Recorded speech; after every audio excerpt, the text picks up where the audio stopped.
Welcome to the Corporate Gossip Podcast. It's the business podcast for gossip lovers. We explore the most absurd corporate scandals, the juiciest Wall Street tea, and the not-so-hidden secrets of famous business people. You don't need to know anything about business to enjoy the Corporate Gossip Podcast, but you might learn something along the way.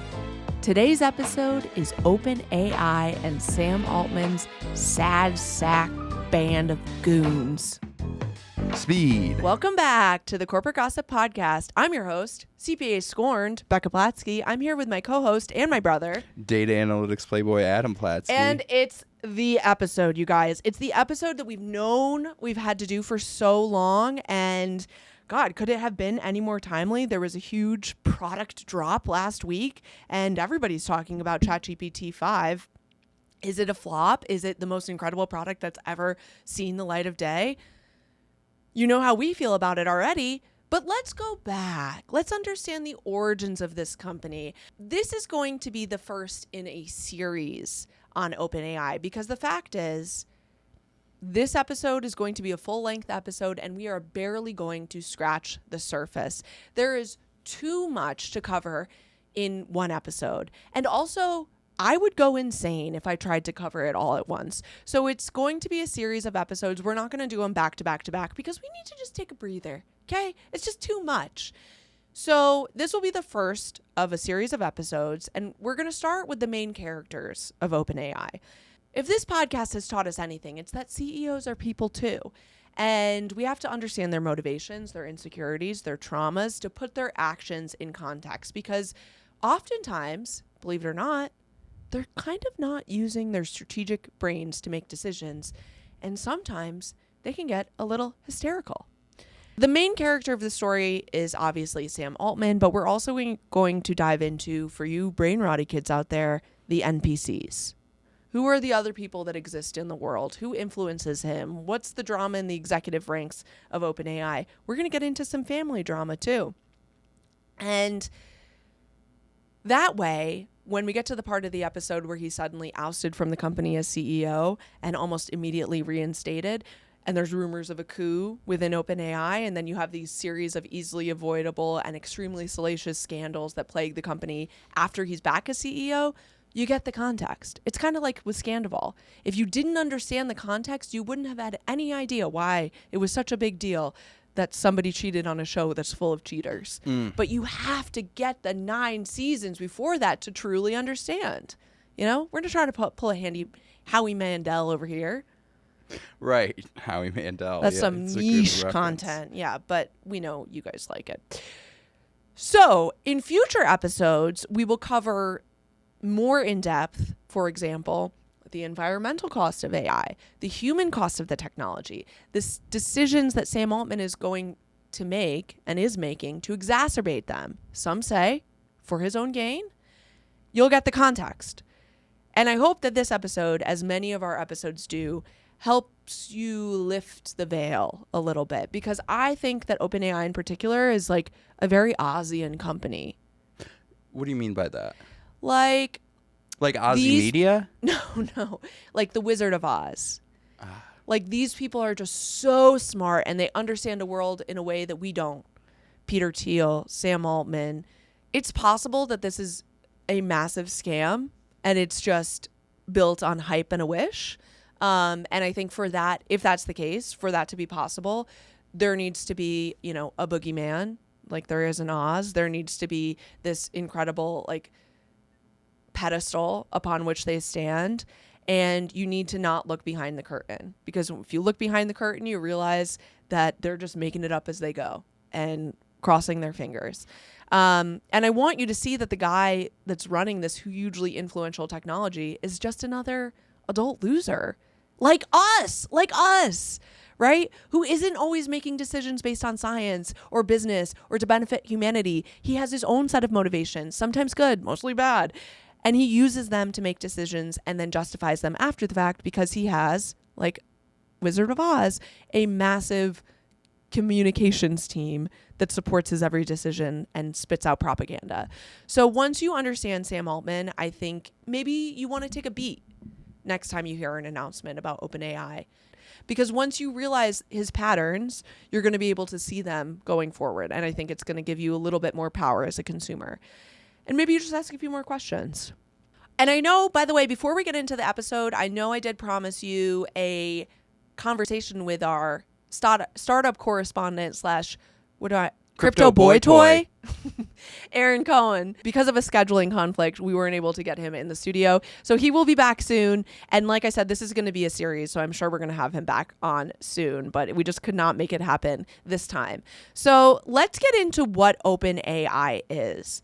So OpenAI is an artificial intelligence company with a super viral flagship product, ChatGPT. That's probably how you know them. This was released to the public in 2022. Just a few days ago, as I mentioned, the company released the newest version, ChatGPT 5. And the company's valuation, did you see this? No. $500 billion. When the company was founded back in 2015, it was created as a nonprofit with the purpose statement to ensure artificial general intelligence, by which we mean autonomous systems that outperform humans at most economically valuable work, benefits all humanity. There's some drama about whether this is a nonprofit, it's a capped profit, it's an LLC subsidiary, it's a public. It doesn't matter, in my opinion. Once you have CEOs who are worth billions because of this company, I don't think its structure makes a huge difference here. I think that the concept of OpenAI being a nonprofit, maybe they started that way. And maybe I think, like a lot of people that we talk about on this podcast, they started with the best intentions. But once you get enough VC money, once you get enough influence, there's just no way you could possibly keep those good intentions going. You know what the tell is for me? He runs in a circle with DVF. 100%. Yeah. When you're running around, once Barry Diller gets involved. And Diane von Furstenberg gets her claws in you. Yeah. No good. Nope. As we've learned. Yeah. It's the 5. What is the degrees of Kevin Bacon? We have the degrees of Diane von Furstenberg. I don't need to see your tax returns to know that you are not a public benefit corporation if you are hanging out with Barry Diller and Diane von Furstenberg. Absolutely. Do you want to take a stab at what AI is? From a technical perspective, AI is a machine learning model that determines responses curtailed to a specific set of prompts based on existing data that's out there in the universe. So it's like I think of it as like a souped up version of a search engine.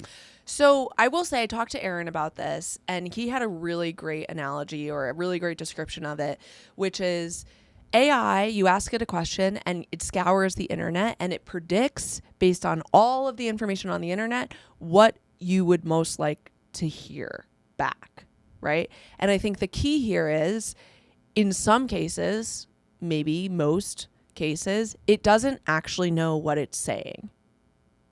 It's putting together words that it thinks sounds right. If you go back in history, you'll see people first talking about artificial intelligence in the mid 20th century. And you know the guy who I'm going to say his name? Arnold Schwarzenegger. Close, weirdly. Alan Turing. Oh, Alan Turing. Yes. So he created the Turing test, which is if a machine can fool you into thinking it's human, then it passes the Turing test. But I think most of our viewers might know him as Benedict Cumberbatch. What, was that a movie? Yeah. Oh, you never watched The Imitation Game? Oh my no. God. But I did. There's a play. Actually, we should go try to see it. It's called Alan Turing and the Queen of the Night, and it's playing off Broadway in New York City. Is it like an idea of Alan Turing like going out and having sexcapades while I don't he's know. doing like... But I know at the what end, is that he called? kills himself at the end. What was that called? The tool that he created. It's called not an Enigma. Bomb machine? That's BOMB? No. Turing machine? Statistical probability ratio test and the bomb maybe machine. not. Yeah. An electromagnetic help decipher German Enigma. Yeah, Enigma machine ciphers. Yeah. Code breaking effort. Maybe not that cool. It was cool. That is cool. I think that's cool. Well, because if you an Enigma solver, that's pretty cool. I'm an enigma wrapped in a riddle. Oh, I don't know. Is Erica Jane. Erica Jane. Anyways, we're not going to cover the mechanics of AI and large language models today. I will throw some books in the episode description for further reading. But OpenAI has been one of the most talked about companies this decade. The majority of people didn't know shit about AI maybe 4 years ago. And now almost everyone I talk to is being told by their bosses in whatever job they do to incorporate AI, to incorporate ChatGPT into every single daily task. Sometimes it's helpful. Maybe you find that you're saving hours a week in doing your coding or whatever you're doing, or maybe you've been able to use ChatGPT to automate tasks so you can spend time working less, or maybe you've done that and then you've had to double or triple check work because you realize that the AI has made a mistake. I went on a website recently, actually public speaking website, because I've been thinking about getting into the speaking circuit, and they had pictures allegedly of their speakers who had 6 fingers. Oh, nice. So I clicked out of that website real quick. And many people, maybe the designer who was hired for that speaker's site, maybe they were fired by that site and replaced by AI. Many people have been laid off by companies who've made specific promises to investors that they would replace X thousand jobs by AI by the end of the year. In fact, there's a real concern that we're losing solid or upper middle class entry level tech jobs to AI. You just sent me a really interesting article about all the kids who were told, hey, become a coder, become a prompt engineer.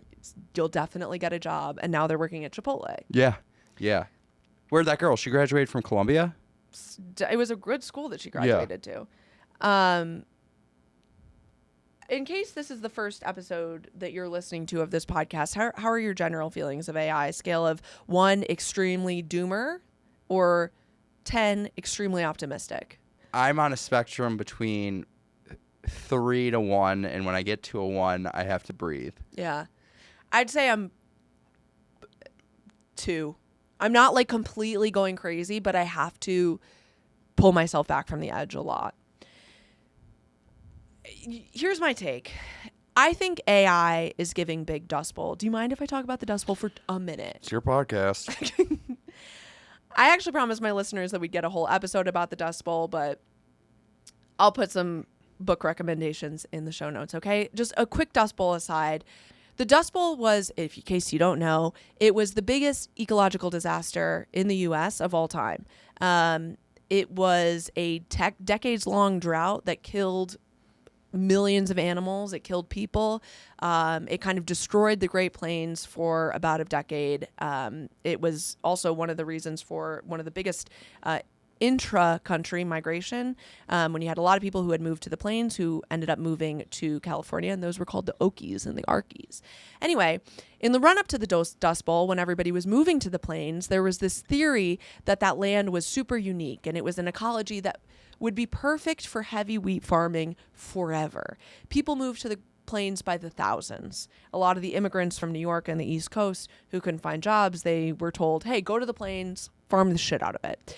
And they were doing that for like a decade. And there was this theory called the rains follow the plow, that somehow if you plowed the land, it actually encouraged rainfall, right? That was the scientific theory of the time. Oopsie, here you go, Sandy.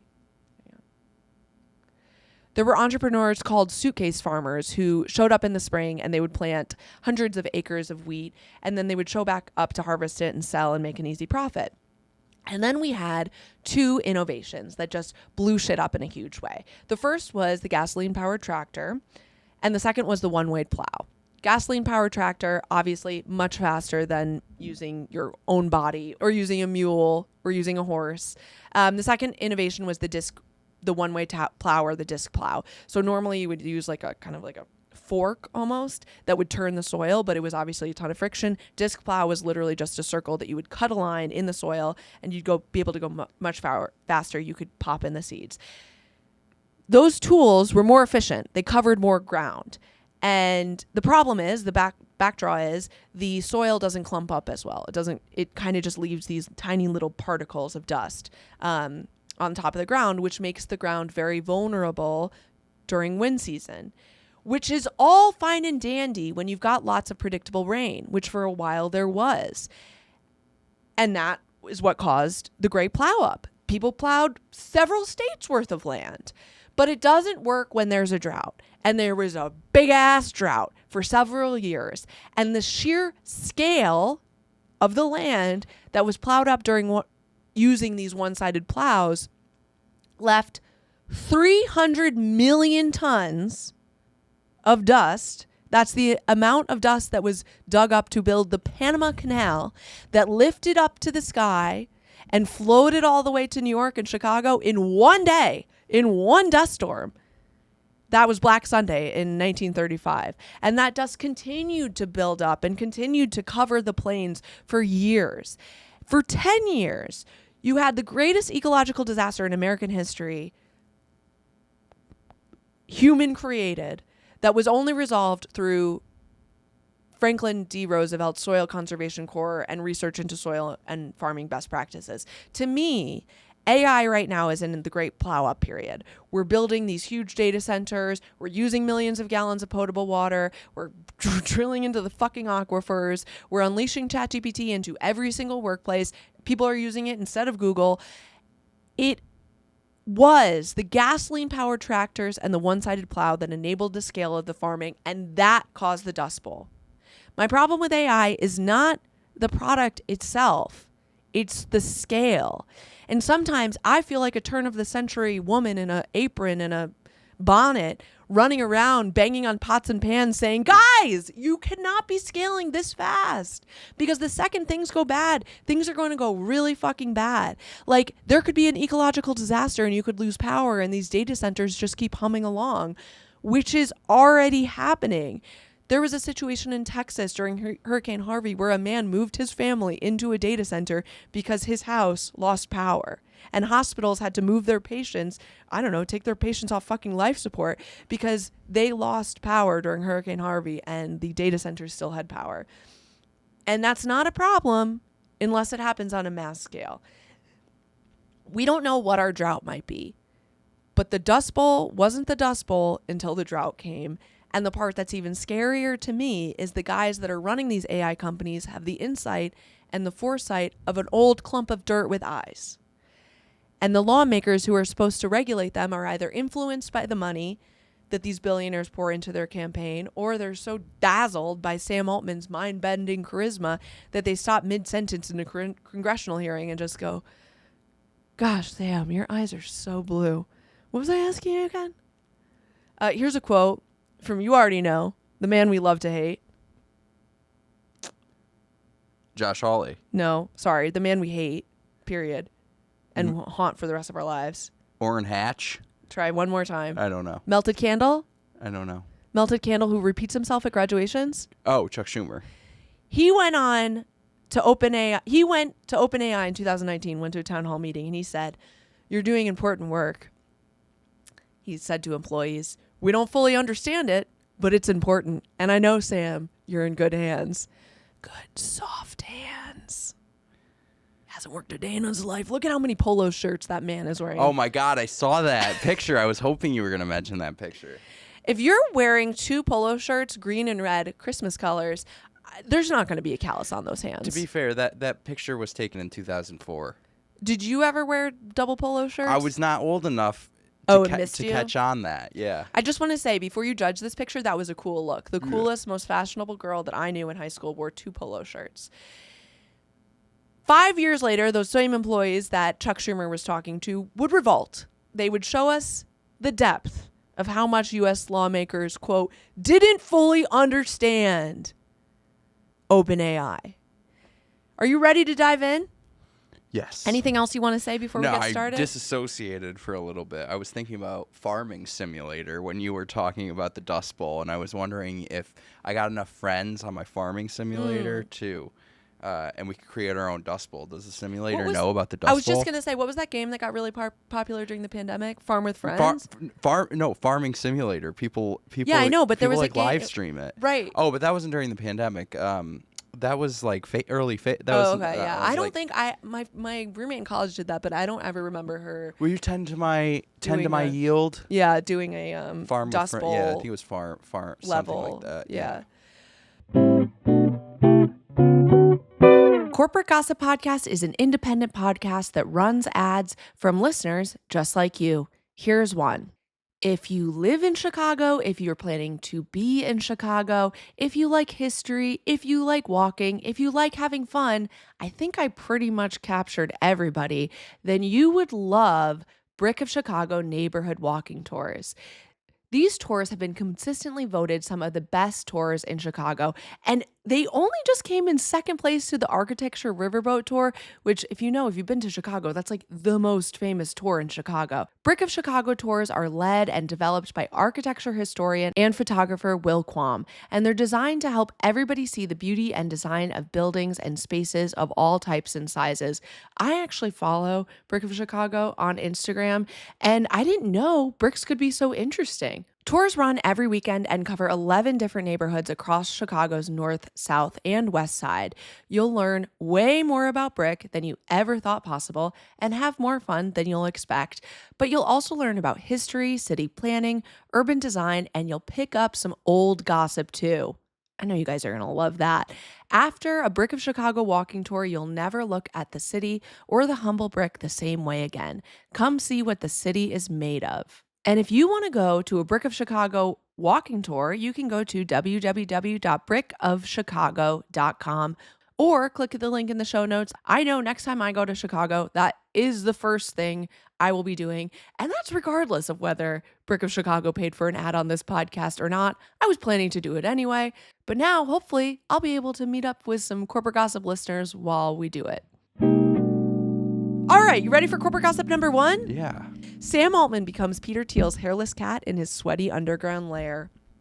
So I really wanted to pinpoint Sam's villain origin story, and I found this 2023 New York Magazine article called Sam Altman is the Oppenheimer of Our Age by Elizabeth Wheel. And you read this one, right? Yes, in September of 23. So Sam grows up the oldest of 4. He's got 2 younger brothers, Max and Jack, and a younger sister, and they grow up in St. Louis, Missouri. And he's like one of these boy geniuses. He gets accepted to Stanford in 2003, and he starts this company called Looped, which is kind of an early iteration of Find My. Kind of like Foursquare. And you could share your location with friends, and, you could meet up. And he ends up dropping out of Stanford, I think in his sophomore year? 2005, after 2 years. Yeah, so he drops out after 2 years to work on it. Here he is in startup school in 2008. Again, a American Eagle polo and frosted tips. So Looped was one of the startups in the inaugural batch of Y Combinator.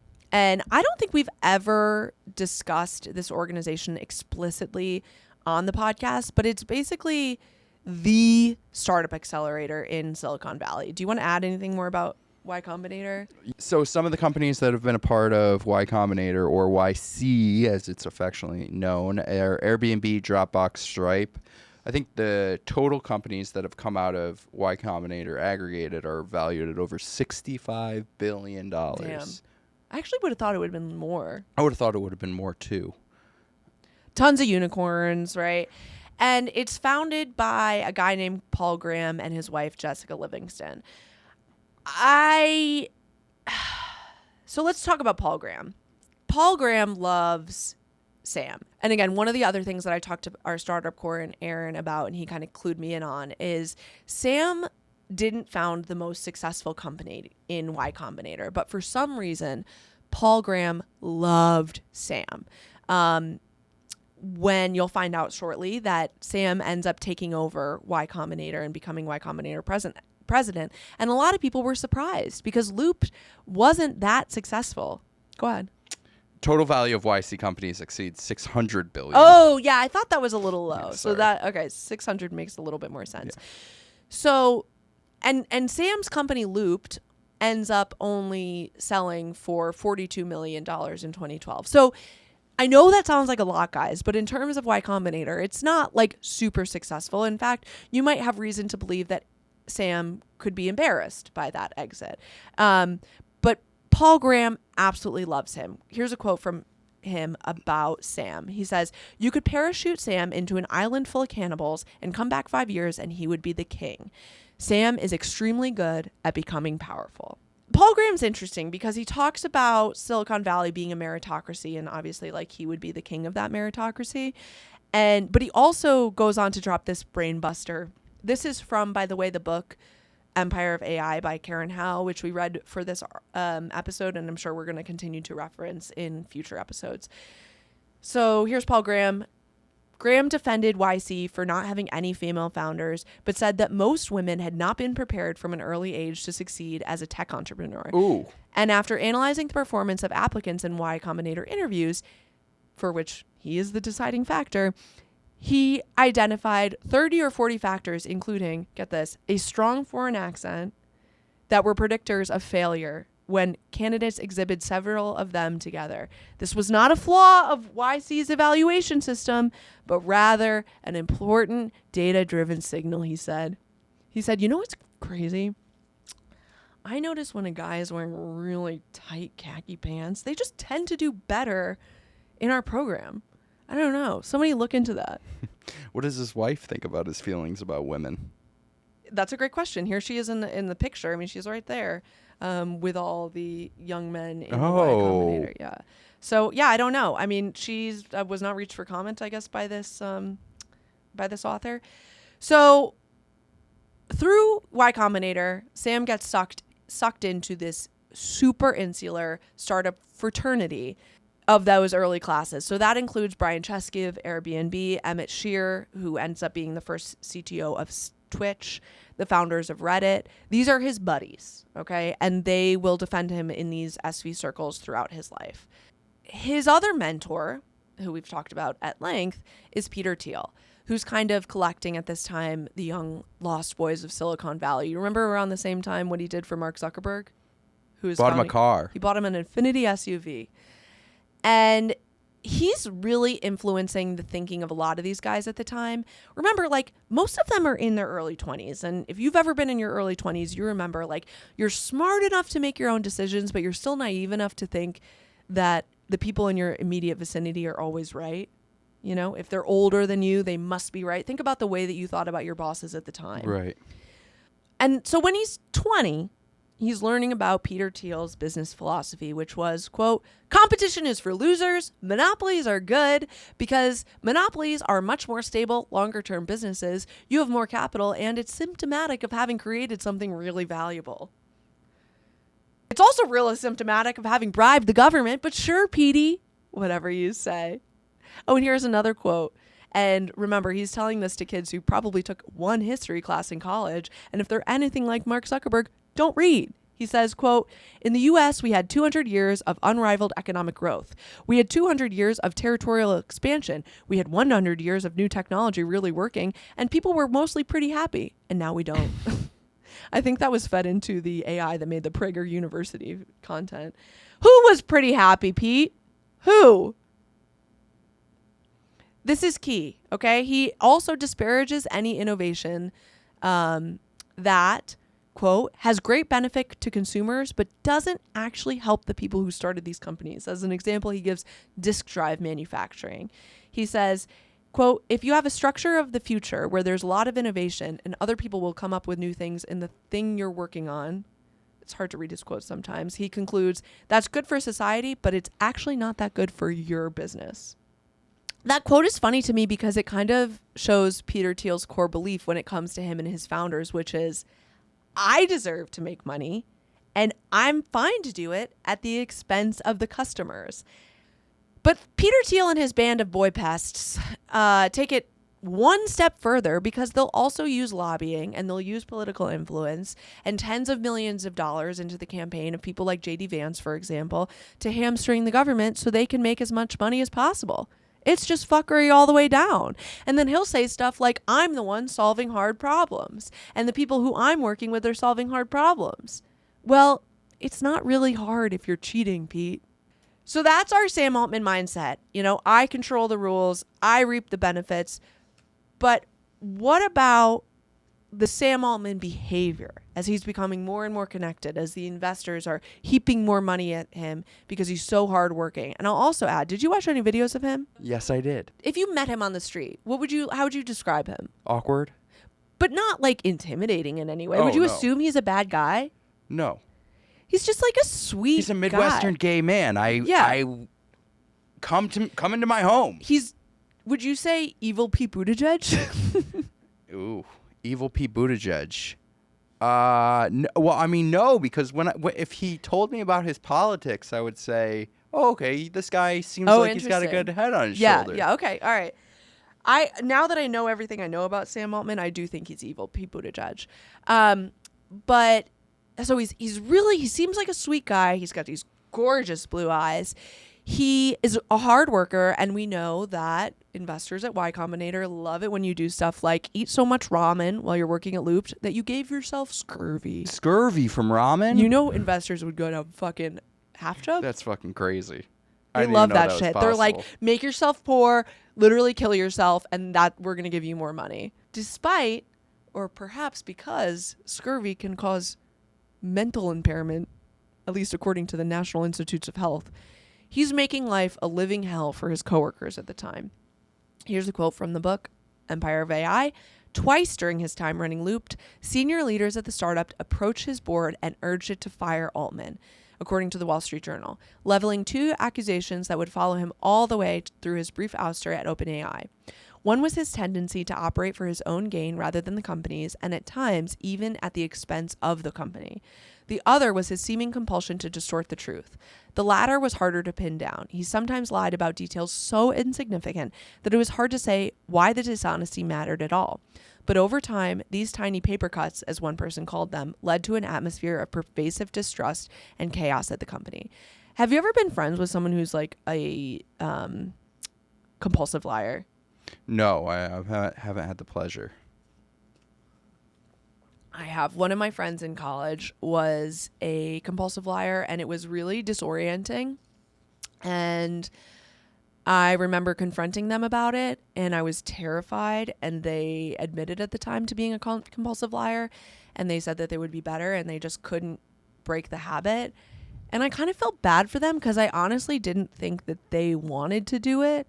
It was just like it was compulsive. Yeah. It was like they literally couldn't stop, and it was a real bummer because they were like truly one of my best friends at the time. But it's just scary. It's unsettling. It's scary. It's really weird.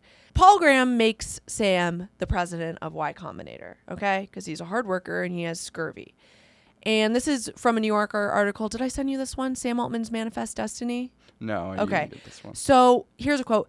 Y Combinator somewhat gets to direct the course of technology, Sam says. Consumers decide ultimately, but enough people view YC as important that if we say we are super excited about virtual reality, college students will start studying it. And Aaron, our startup correspondent, corroborated that. He said, absolutely, they are the tastemakers of technology, especially in the Valley. Yeah, I mean, if Y Combinator, I picture Y Combinator as the Harvard of accelerators, right? And I think you said that. So if Y Combinator is starting, and they probably are, I mean, they are investing in any AI business they can get their hands on and not doing any CPG, well, then everyone's going to follow suit. And now you look, I went to a conference not too long ago, and for every regular old IT company, there was 5 AI companies. Yeah. Well, and here's the problem, right? Because the wealth is so now extremely concentrated, you basically have one person who's deciding everything. And then we kind of have to back in because now we have all these companies. And remember, they're not only being supported by venture capitalists in Silicon Valley, they're also highly subsidized by the US government at this point. So you kind of have this situation where I almost see it being like big banks where you have these AI companies that are too big to fail. To add into that, too, I mean, we know that in Silicon Valley, FOMO runs rampant. Ooh. So if one fund is investing in AI, then they're all gonna. These guys don't have an original thought No. to save their lives. So here's the thing that I think is the people that we're talking about, Y Combinator, Silicon Valley, I don't know that their main motivation is to create an innovative business that solves problems. I think they just want to be little kings. Here's a quote from Sam Altman after stepping down from Y Combinator to run OpenAI. The thing that I'm most proud of, he says, is that we really built an empire. Okay, you ready to move to corporate gossip number 2? Sure. Corporate gossip number 2 is trust me and give me your money for your own benefit. So we got to move ahead a bit, okay? I mentioned Sam Altman gets a new job running Y Combinator in 2014. He's big dick in the valley. And by 2015, the seeds of OpenAI are beginning to sprout. So this story comes from a Vanity Fair article called Sam Altman on his plan to keep AI out of the hands of the bad guys. Did I send you that? Yes, I sent you that one. Yeah, I have it. By Emily Jane Fox, published in 2015.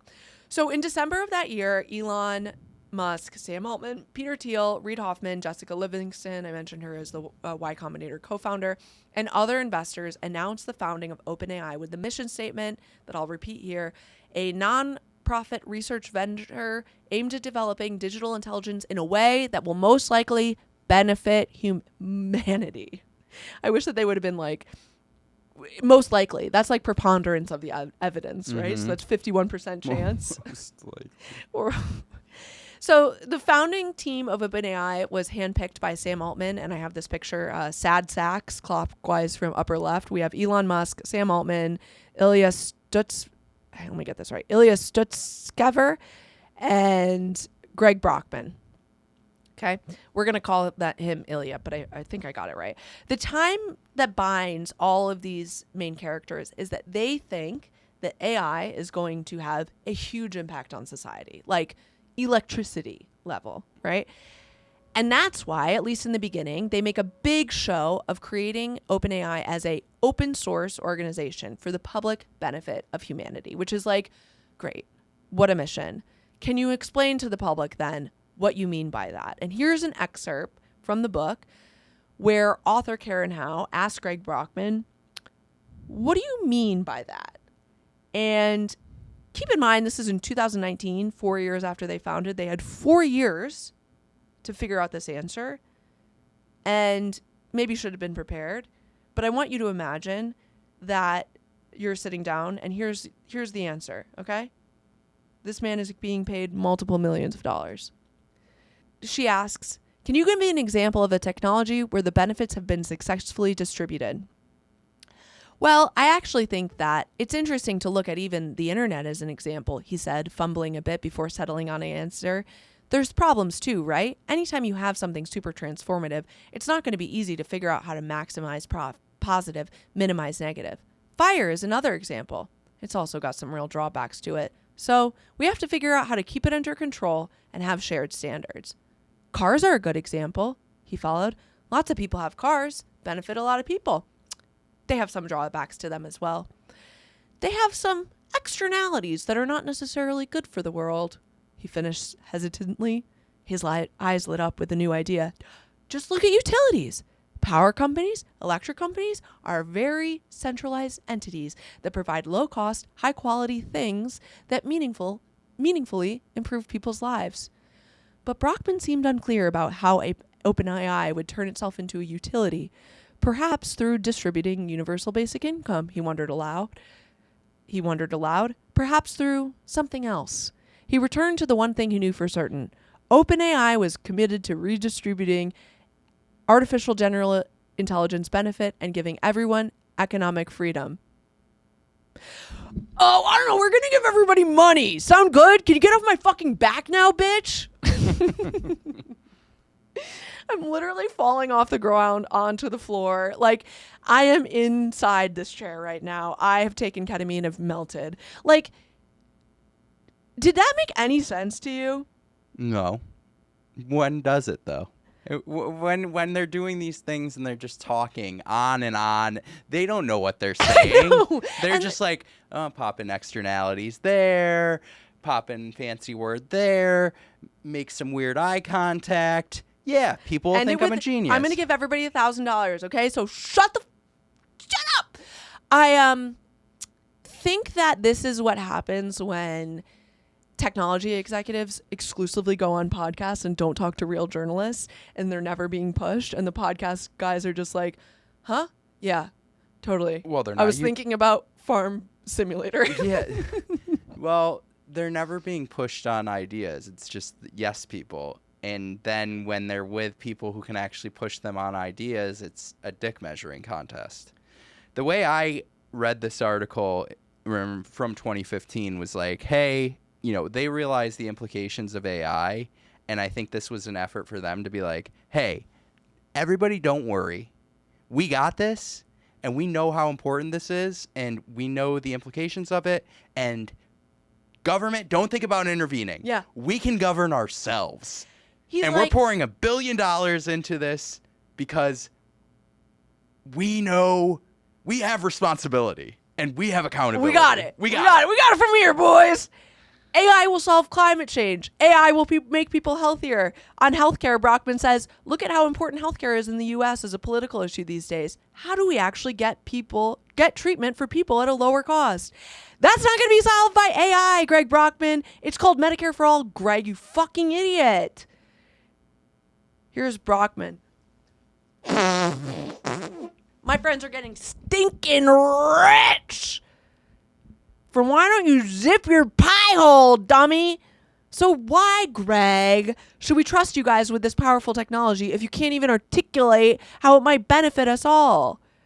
They say because if we don't develop it, someone else will. And they might not be as nice about it. They might not have humanity's best interests at heart. You see what happened when you turn off the baby voice for me? You're getting voices. Yep. Veruca Salt. Oh, wait. We came up with another idea for the Patreon, by the way. Maybe just publishing all of our episodes with baby voice, and then the haters have to pay $100 an episode to get the baby voice free episode. That came out on the Patreon chat, and I really liked that. And when it comes to regulators, they're just putty in OpenAI's hands. I mentioned Chuck Schumer. Here's another interaction between Louisiana Senator John Kennedy and Sam Altman. This is after Sam Altman outlines how the U.S. government should regulate AI companies. You make a lot of money, do you? No. I paid enough for health insurance. I have no equity in OpenAI. Really? Yeah. That's interesting. You need a lawyer. I need a what? You need a lawyer or an agent. I'm doing this because I love it. Thank you, Mr. Chairman. Thanks, Senator Kennedy. By the way, Sam is lying when he says he doesn't make money from OpenAI. If he wanted to, he could have left that congressional hearing in his Bugatti. So he's not telling the truth. He didn't make a salary, but if you listen to this podcast, you know that CEOs don't make regular salaries. That's not how they make their money. They make their money in investments and loans based on their equity, right? So he is making an investment through Y Combinator into OpenAI, and he is very much benefiting from that investment. That's why he's got huge houses, tons of cars, and he's still making a fuck ton of money. But you know what? I don't know why John Kennedy was being so stupid about this. Look at the way he's looking at Sam Altman. Oh, dreamy. Get you a man that looks at you the way that John Kennedy looks at Sam Altman. We'll get into the regulatory state of OpenAI or AI in general towards the end of this episode. But when they get this to Congress, it's basically the story of, if you don't let us do what we need to do to grow our companies and to scale our companies, someone else will. And their name is China. That's a good lesson. Like, you can get anything done if you just say China. If you don't let me do it, China is going to do it. And you don't want China to do it. Like, if you're a child listening to this and your mom says you can't have ice cream, say, if you don't let me have ice cream, the Chinese will. And you don't want that to happen. Actually, a surprising number of children listen to this podcast. Fear-mongering is a huge part of OpenAI's public relations campaign. The U.S. government, they go, don't regulate us, because if you do, China's going to get ahead in the AI race and we will all die. America's citizens, don't get all up in arms about how our data farms are destroying the environment, because we're protecting you from superintelligence. And if we don't, you're going to die. And as far as employees, don't worry. They had their own protocol for them. Here's a quote from the book. The year that ChatGPT 3 was released, that September, the technical leadership of OpenAI had an offsite in a remote luxury resort.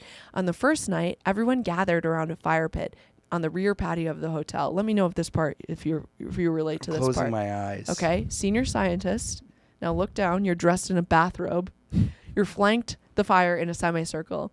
Then Ilya emerges. In the pit, he had placed a wooden effigy that he commissioned from a local artist and began a dramatic performance. This effigy, he explained, represented a good, aligned AI that OpenAI had built, only to discover that it was actually lying and deceitful. OpenAI's duty, he said, was to destroy it. Ilya doused the effigy in lighter fluid and lit it on fire. That reminds me of Tommy Boy. Where Chris Farley is like squeezing the... It's so funny. This is the first thought that comes to mind. But you know the kids in high school or the kids in middle school who your mom tells you not to hang out with because they like to burn stuff and smoke weed? It's like that, but you're a billionaire. Yeah. These guys are such fucking burners. Like, it's so annoying. No offense to burners, but with the wind at their backs, their employees successfully brainwashed, customers rooting for them to succeed, senators walking around with a half chub just thinking about the campaign contributions they could siphon off these rich idiots in exchange for lack regulation, OpenAI was Mama D, ready to rip. That's my new vocal tick. Are you ready for corporate gossip number 3? Hold on. So there's one more thing I want to cover from this article. Okay. When Altman was talking about working with Elon, Yeah. it just goes to show, like, he just wanted to be a part of and would say anything and do anything to be a part of that group. And remember, in 2015, I think the general sentiment towards Elon was Positive. probably pretty healthy. Yes. Everybody, I remember I was in my senior year of what was supposed to be my senior year of college. I'll put it that way. And everybody was like reading his book and being like, oh, Elon Musk, the one person I'd love to have dinner with. Yeah, Elon Musk for sure. Here you go. Barack Obama has a meeting with Elon Musk in the Oval Office, May 21st, 2015. Anyway, so Altman says him and Elon get along great because they both prioritize this work over sleep, which is like a huge red flag. Have a personal life and take time for yourselves. I don't want these guys building this thing that's like potentially going to guide society and they're completely disconnected from society because it's all they're doing. We're already super distant as it is. One guy's a fucking doomsday prepper. The other guy's doing ketamine shots daily. Like, guys, be normal. I know. It's sick. This is a microcosm of the larger thing. Paul Graham is congratulating these guys. Oh, you're not sleeping? You're getting scurvy from eating cup of noodles? Oh, you're urinating in a used Arnold Palmer container? How much more money can I pump into you? Genuinely, you guys, and this is not an exaggeration because Adam and I have seen it. These investors want you to give up everything for this company. And they think that that means that you're invested. What it actually means is they're only weeding out normal people and they're including people who are willing to sacrifice everything. And I think that that's on purpose. Bootstrapping, as they're called. They're as like, they you got to start with nothing. I want to see that you're invested in this. Your personal life, what? You still have a job? Yeah. What? And think about what that does in terms of kind of like a mechanism that creates the same type of founder that's successful. I mean it's fraternity-like. It's 100% fraternity-like. And every year it's the same type of dudes that are in the fraternity. Yeah. Because it's self-selecting. So now you ready for number 3? Now Speaking of fraternity, corporate gossip number 3 is horny for scale.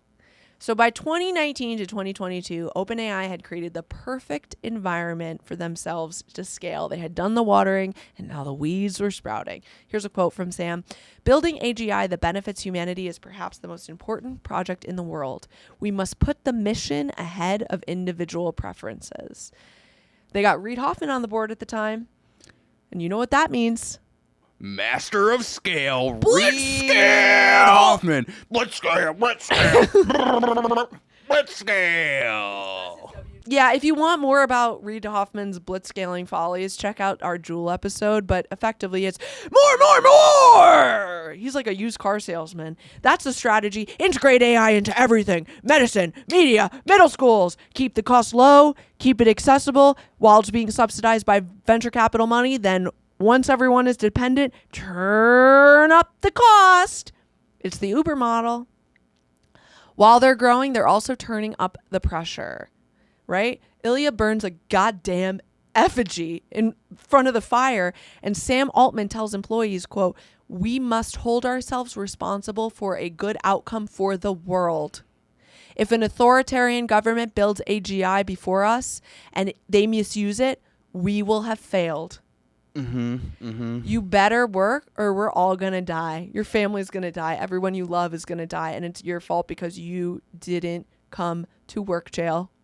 Kim, there are people dying.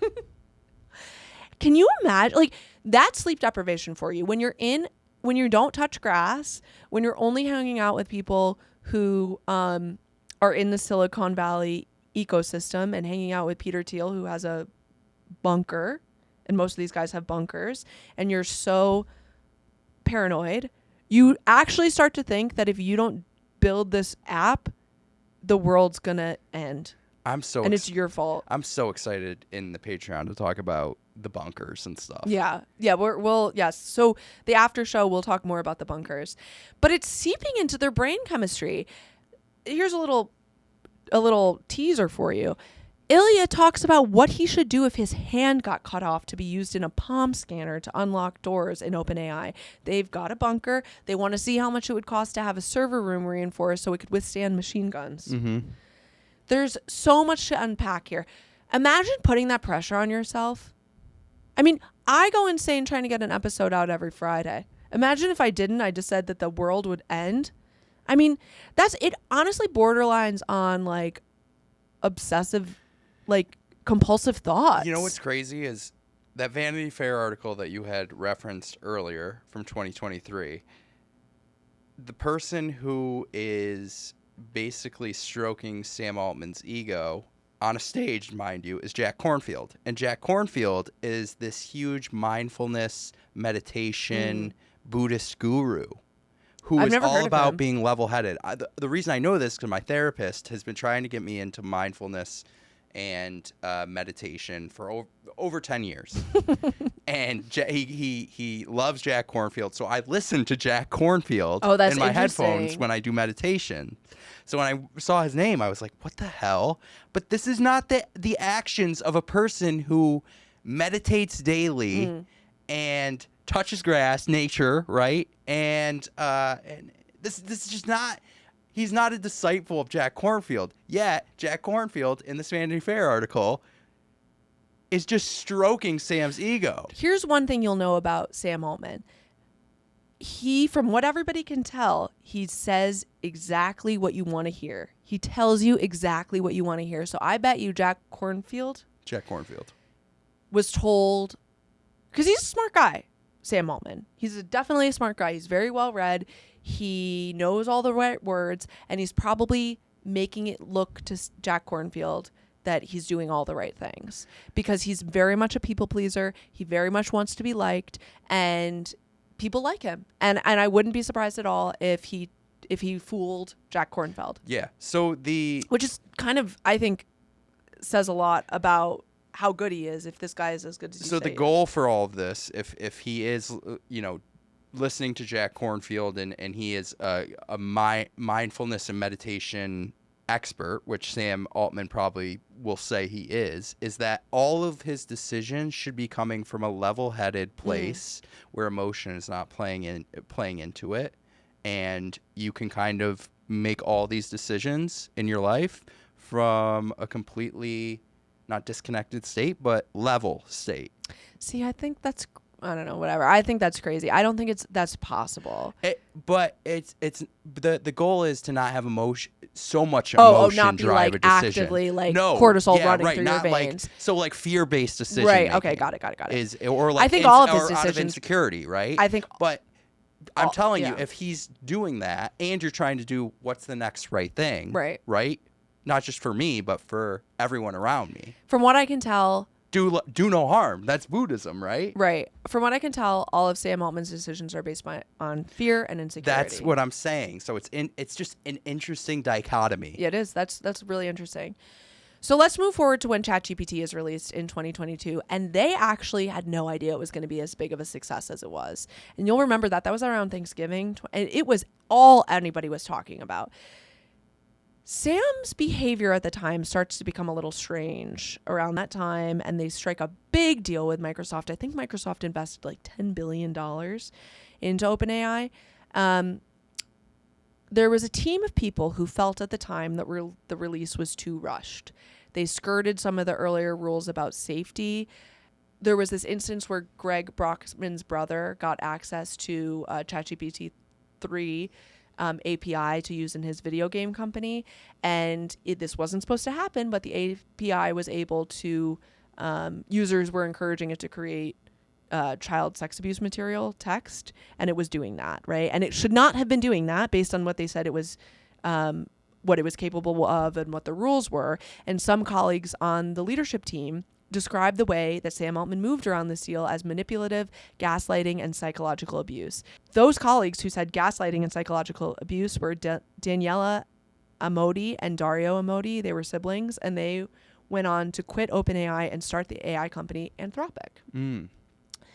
So a lot of the resistance that was within OpenAI is starting to disappear. People are leaving. So you touched on safety protocols, and there I pulled something from the New Yorker article. A tech safety expert, information technology safety expert, was quoted saying, basically, and I'm paraphrasing, that it's difficult to create AI safety protocols because Altman is not being transparent with OpenAI capabilities. And if Altman was serious about safety, he would be taking even the small things extremely seriously, right? And listen, like, we already know at this point that his goal is not to create the safe thing. His goal is to create the biggest thing so that ultimately he's the one who controls it. So it's not China. So it's not Anthropic. So it's not Google. So the blitzscaling also requires them to exploit people in huge ways, specifically in developing countries in the global south. And again, this is something we'll get into in another episode. But in summary, it's kind of like those situations at Amazon warehouses. Like, people are okay with that level of human exploitation because they don't have to see it with their own eyes, right? All you see is the package show up or the chatbot respond. You don't see the guy pass out and have a heart attack at an Amazon warehouse, and then other people have to step over his body while they're getting your Odwalla water bottle in a bag. You know, if you saw that, you maybe wouldn't buy it. If you saw all of these people in Venezuela or Colombia or Kenya who have been subjected to what many people call human rights violations, maybe you wouldn't be so quick to use ChatGPT. And because we don't see these things, maybe we are able to buy what Sam Altman is saying, that he actually does care about people. But as many people point out, it's really hard to believe that Sam wants everyone to benefit, that he wants what's best for everyone when he's being a huge pest to all the people who are closest with him. And the example that most people would give is the situation with his sister Annie. And before we get into that, you want to take a break? We got pizza here. So yeah, we just got pizza, but I do just want to talk about Altman's antics. I've collected. You want to know? I don't know what I'm calling this list, but I'm just calling it Altman's antics. Okay. So what does Altman do?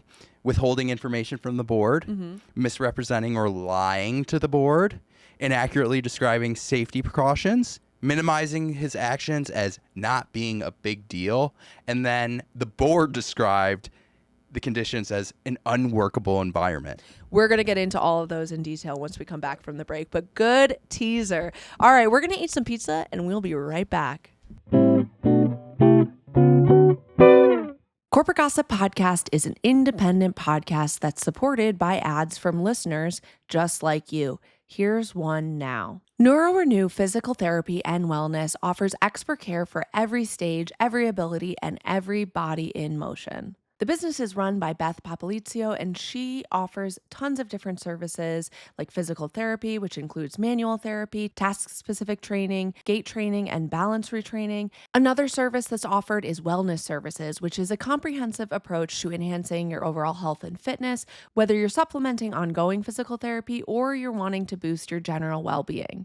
Our dad, Jeff Platsky, actually was able to take a wellness session with Beth, and I just wanted to read you his testimonial. He said, Beth is a physical therapist operating at the highest level. She conducts a thorough top-to-bottom evaluation that includes health history and a rigorous series of physical and cognitive tests. But what truly sets her apart is her ability to translate those results into sharp, actionable insights tailored to your needs. You'll leave not only with a full suite of customized exercises, but also with a holistic roadmap for maintaining peak physical performance as you age.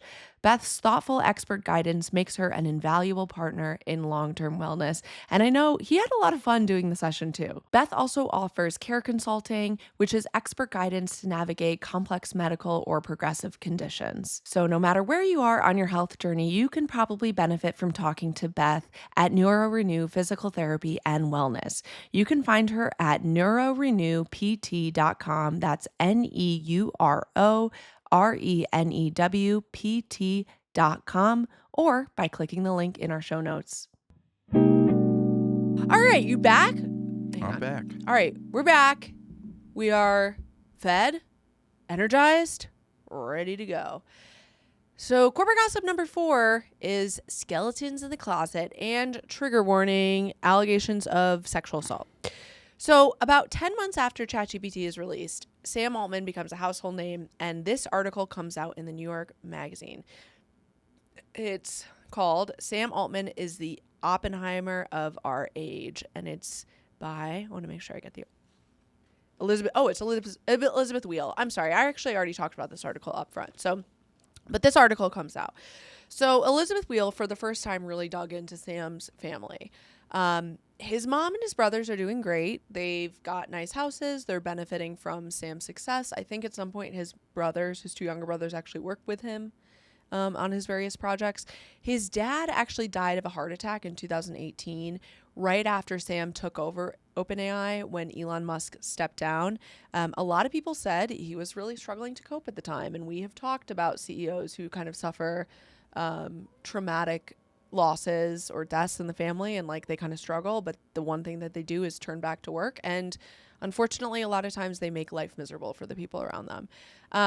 But the thing that was most striking about this article was the description of his youngest sister, Annie, who had suffered from repeated health challenges and was living in severe financial duress without housing security.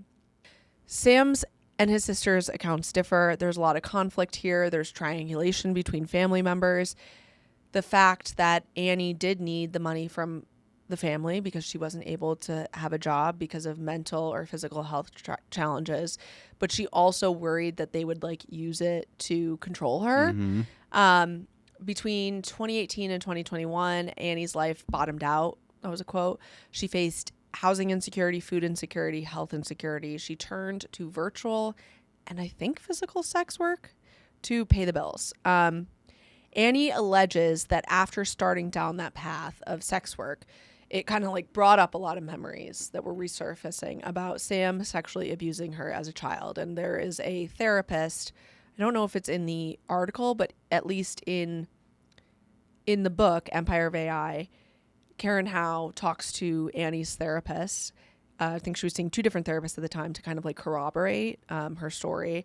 And the therapist said, like, it's really common if you do start doing sex work that like things that may have happened to you in the past could start to come back up.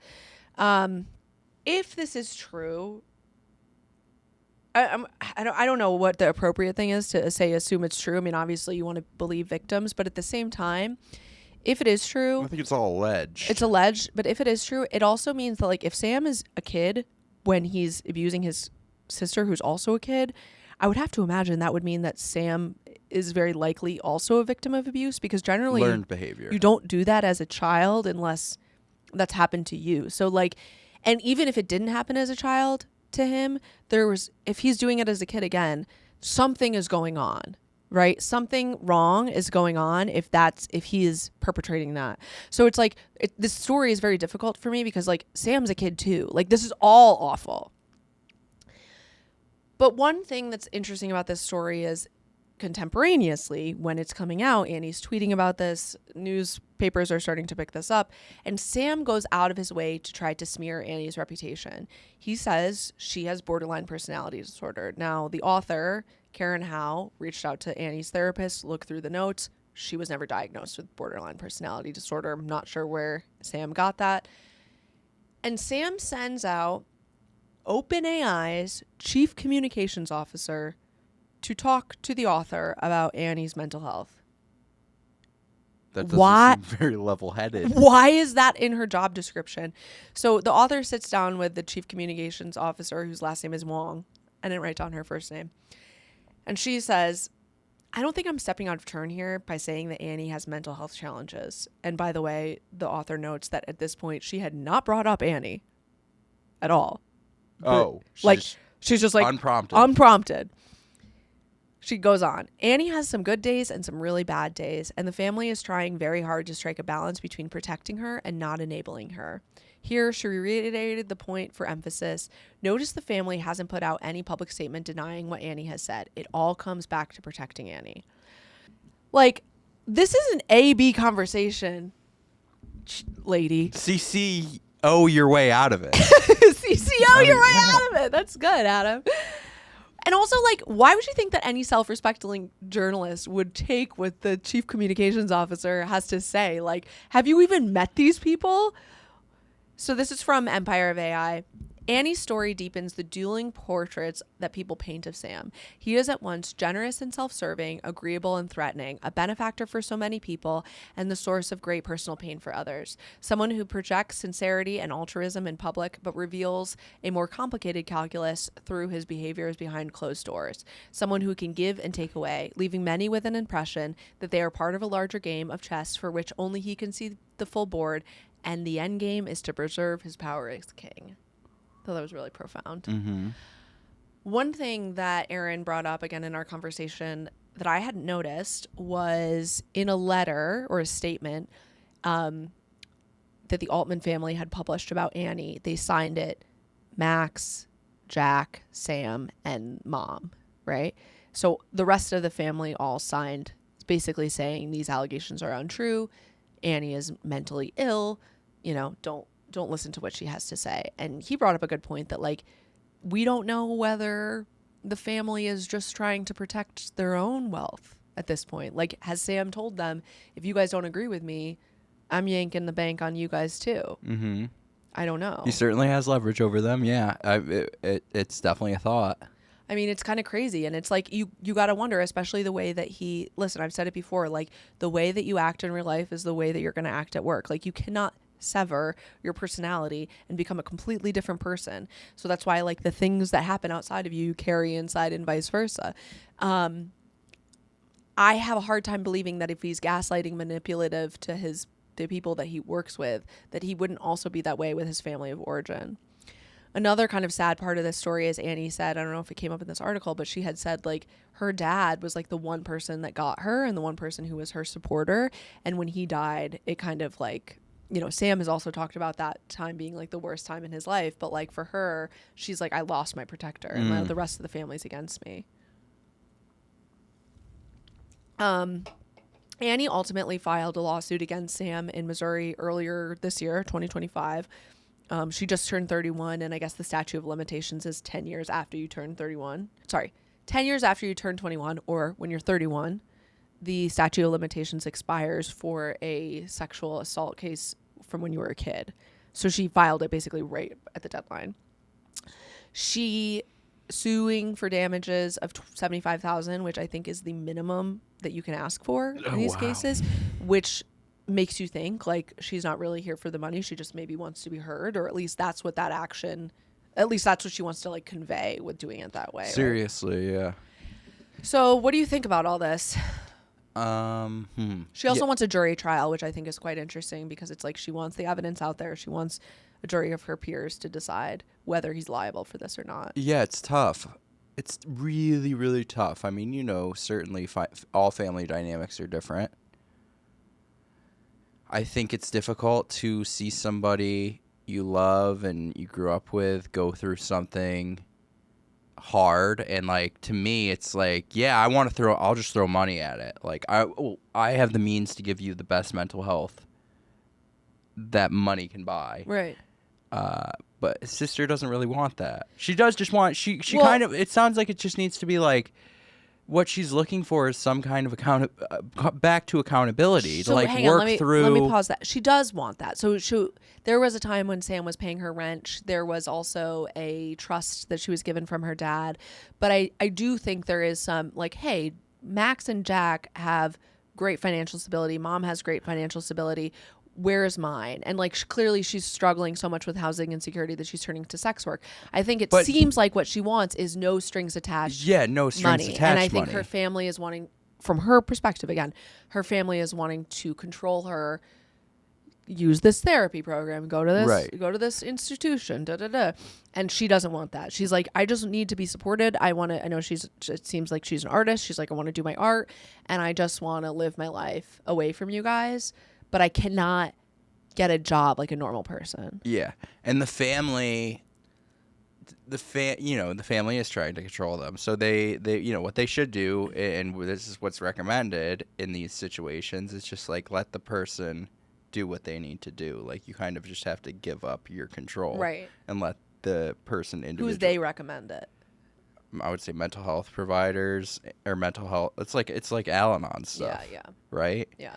It's like you can't control the mental health stuff. Like the mental health stuff comes first, and then there's like drugs and alcohol are used later to suppress the mental health stuff. Right. So it's difficult. My heart hurts for her. Mm-hmm. There was a quote that she said she was suicidal at 6, which there's something there.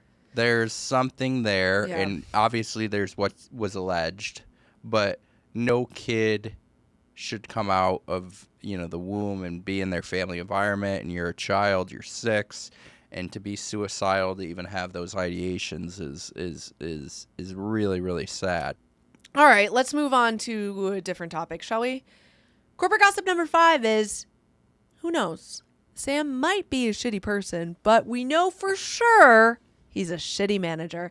So I want to introduce one final person in the story, another woman. Her name is Mira Murati, and she was an executive on the OpenAI team, in which she worked with Ilya and Greg and Sam. According to the book, she is the only one on the team who has influence on Sam. She is the only one who can tell him straight up that his plans were unrealistic, and he would actually listen. She was honest, says a former colleague. She was the one getting things done. The problem with being the only person in this band of goons who can talk to the head goon is you're constantly having to clean up the mess. Sam is very conflict averse. He reminds me a lot of Tony Hsieh. If two teams disagree, and by the way, that's I'm referencing Zappos founder, who I'd actually want to do that episode next. If two teams disagree, he goes to each of them and says, I agree with you, the other team is wrong. And Greg Brockman apparently ends up encouraging this behavior. And there are situations in which OpenAI is giving a presentation that Mira puts together to Microsoft, their biggest and most important partner, about the commitments that they can make. And Sam just goes completely off the script in front of her and starts making commitments that aren't on the roadmap, that isn't even possible about what they can do. And the worst part is when the board is like, hey, Mira's a little upset about how the meeting went, Sam says she just doesn't have as good of a relationship with Microsoft as I do. You know what's so frustrating is it's like they will say that like Mira is getting stuff done, she's managing, she's productive, and she's dealing with the bullshit of these fucking dweebs. And then they'll say, why are you so stressed out? Like, aren't you doing the same amount of work as most of us? It's like she's doing an amount of emotional labor that you wouldn't even be able to fathom and still doing her job. It's unbelievable. Altman only becomes more insane as he gets more famous. He's got an overwhelming travel schedule. He used to be super energetic, and now he's always exhausted. Yo, what about the world tour? Yeah. The Altman world tour. It's going to be bad for the tour. He's pulling a Justin, what would be the corporate equivalent of Justin Timberlake? No. I don't want to. Oh. I'm looking right at the. I thought you were talking about the world tour example because he's pulling a Mark Zuckerberg with his Altman world tour. Yes, exactly. All these guys got to run around. They got to have their policy teams. They got to meet with CEOs and executives and do all the hobnobbing. And his anxiety is getting worse, and it's fueling his patterns of destructive behavior. He's agreeing with people to hit their face, and now with, quote, increasing frequency, he's bad-mouthing them behind their backs. He's creating conflicts. It's contagious. This is worse. His direct reports are seeing, oh, this is how businesses are done, and they pitch their direct reports against one another. What is a Bravo comparison to this? Who does this? It reminds me of Mike. We just actually watched Mean Girls because Mike had never seen it. I know. But it's like the scenes where it turns into the jungle. Right. It's exactly like that. That was coinciding with mounting competition externally. You know, Anthropic is on their tails. Google is on their tails. We know from Mark Zuckerberg episode how insane these founders can get when things aren't on the up and up. That's why you need a monopoly reinforced by laws that you develop to protect you, because you, Sam Altman, cannot handle the pressure. Sam starts pushing people, go faster, ignore safety protocols, ignore processes, keep pushing new models, keep the press positive because all this press is getting down to me. Everybody, we're in work jail now, weekends, nights. You're not allowed to leave, no overtime. You do what I want you to do. Kids can visit you on the weekends. He tells Mira, this is key, I talked to legal. ChatGPT 4 Turbo is good to go without review. But when Mira talks to legal, they go, what the fuck? We never said that. We never said it didn't need a review. And she finally sits him down and she says, and I'm sure very tactfully, she says, this is what you're doing. This is how it's affecting the team. This is how it's affecting me. It's got to stop. And what does he do in retaliation? I'll give you a clue. Same thing that Tony Hsieh did. Fired her. Ice her out. Yeah. He ices her out. Here's a quote. Mira had seen him do something similar with other executives. If they disagreed with or challenged him, he could quickly cut them out of key decision-making processes or begin to undermine their credibility. Inevitably, different executives had each had their turn bearing the brunt of this treatment. Over time, the cumulative impact of his actions had taken its toll on the highest levels of the organization. Mira has enough, and she brings the situation to the board. She says, Altman is a very anxious person, and when he feels anxious, he has dumb ideas, particularly when enabled by Brockman. Disgusting brothers. Altman's anxiety is also fed into toxic behaviors that always follow the same playbook. To anyone resisting his decisions, he says whatever he thinks they want to hear, and he wins their support. And then when he loses patience waiting and believes that they're going to go against him, he will undermine their credibility until they got out of the way. Speaking of the disgusting brothers, did you see that an unnamed source compared Sam Altman to Tom Wambsgans as like his That's demeanor? So interesting. Yes, his demeanor. Yeah. His demeanor. That's what I'm saying. Like, he's a guy you're like, oh, this guy's fine. It was so funny. I was like, okay. Yeah. Okay. I Yeah, see. 100. That's what I'm saying. He's evil Pete Buttigieg. Yeah. Is he not? It's the same guy. I'm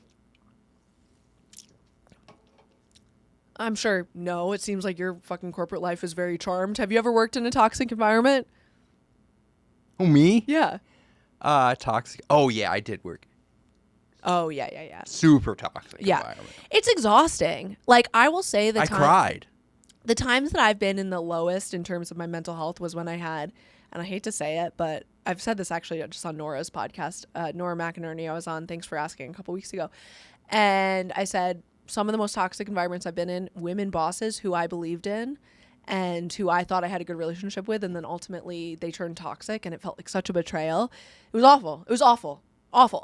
Oh, I still dream about seeing this one boss in particular who's incredibly toxic and her little sidekick, and I dream about like what I would say to them because they were so mean to people. They were mean, bullies, awful. And you have night terrors about that. I have dreams about them. But not where you're speaking and saying, No, bitch. I guess I have daydreams about it, but it's just like they were just so mean to so many people who I thought were great. I have the and it same thing, was but mine awful. turned to be night terrors. It's interesting. Like where I'm screaming at them.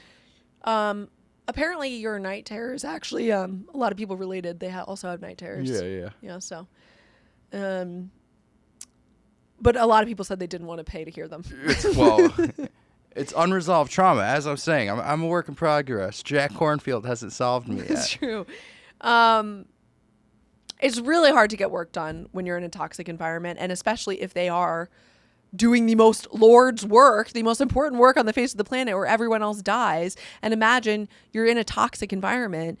I would say when I was in a toxic environment, I spent 80% of my time trying to manage my coworkers and my boss and being anxious about what my boss thought and being anxious about what she was going to say, and 20% doing actual work.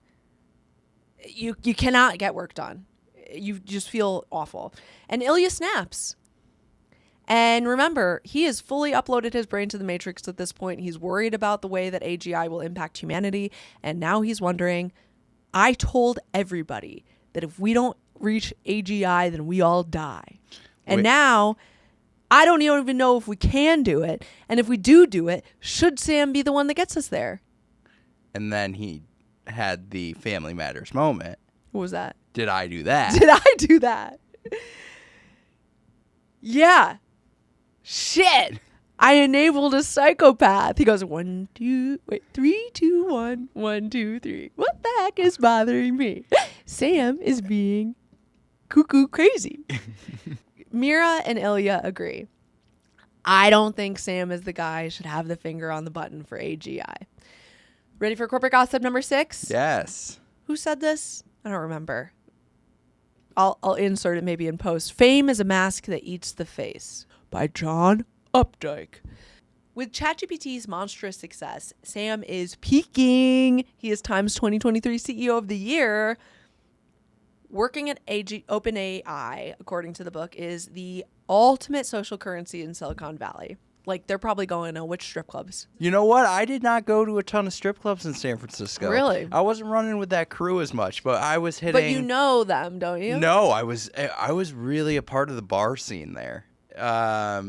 If anyone is from the Missouri Lounge when I was living in Berkeley, Yeah. love the Missouri Lounge, and then San Francisco Athletic Club when I lived in Lower Pack Heights. So this says the Gold Club. Have you heard of that No, one? like I said, I didn't hit a single strip club in San All right. Francisco. I was so close to Vegas. Why get the sample spoon when you can have the kitchen sink? Right. No, that makes sense. So maybe they were hip. I was an hour door to door to Vegas for me.